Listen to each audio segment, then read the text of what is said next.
देखिए ना, हर साल की तरफ लेकर आता हूँ। जी जी जी। क्या चौधरी शुजात की चौधरी परवेज़ लाई से मुलाकात हुई?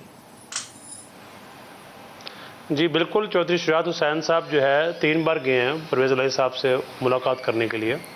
चल पूछा है, काफ़ी डिस्कशंस हुई हैं वहाँ पर। क्या डिस्कशन हुई?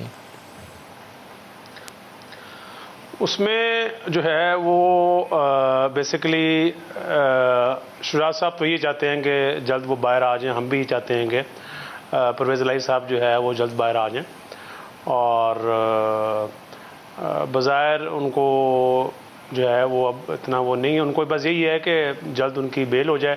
जिस तरह देखें ना, शाह महमूद कुरैशी साहब की बेल हुई है और भी कुछ पीटीआई के लीडरान की बेल हुई है, तो इसी तरह ही वो चाहते हैं कि परवेज़ इलाही साहब की भी बेल हो जाए और वो जल्द बाहर आ जाए।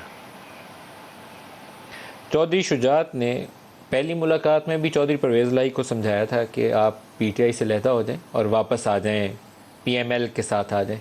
दूसरी मुलाकात में भी ये बात उन्हें समझाई। पहली में चौधरी परवेज़ सुनने पे तैयार नहीं थे, दूसरी पे सुनने पे तैयार थे, और तीसरी में उससे ज़्यादा खुले कानों के साथ ये बात उन्होंने चौधरी शुजात की सुनी और मुनस वाला एक्सक्यूज़ उन्हें बताया कि मुनस अभी आमादा नहीं है। तो क्या चौधरी परवेज़ इलाही मुनस के बगैर आपके साथ शामिल हो जाएंगे? तीसरी मुलाकात जो है ना, उसमें काफ़ी चीज़ें चेंज हो गई थी। चेंज हो गई और मतलब कि चेंज हो गई हैं कि वो पुरेश साहब तो रेडी हैं, मतलब कि उसमें जो है ना, बस यही कोशिश है कि बेल अप्लाई की हुई है कोर्ट में और जल्द जो है उनकी वो बेल भी हो जाए। और जब तक बेल नहीं होती तो वो ये डिस्कशन हुई थी कि जो है चेकअप्स वगैरह के लिए बेहतर है कि हॉस्पिटल में शिफ्ट कर दिया जाए। और जहाँ बात है चौधरी परवेज़ इलाही ने चौधरी शुजात की जो बात है उसको मान लिया, जो उन्होंने बात समझाई उन्हें, तो चौधरी परवेज़ ने वो बात अब समझ लिया और मान लिया बात उनकी। तो लास्ट मुलाकात में समझ ली थी और मान।